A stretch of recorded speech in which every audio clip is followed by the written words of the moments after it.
இப்படி பிறக்கிற எல்லா குட்டியும் செத்து போனால் என்னங்க பண்ணுறது? பார்த்தீங்களா இப்படி ஒரு கையை தண்ணியில் விட்டு அழுனதுக்கு எவ்வளோ மீன் குஞ்சு மாட்டிருக்குன்ட்டு. இதெல்லாம் காப்பாற்றுறதுக்கு நான் என்ன பண்ணேன் தெரியுமா?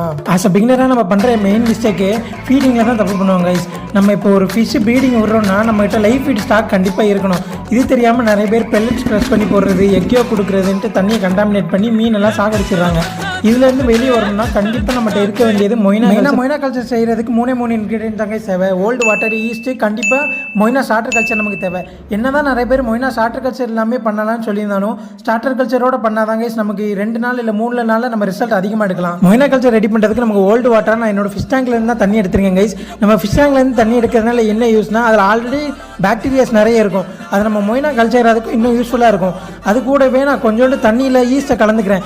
ஈஸ்ட்டு லம்ஸ் இல்லாமல் கலந்துட்டு அந்த தண்ணியில் அப்படியே சேர்த்துட்டு நம்ம ஸ்டார்டர் கல்ச்சரே சேர்த்துட்டா போதும் கைஸ்.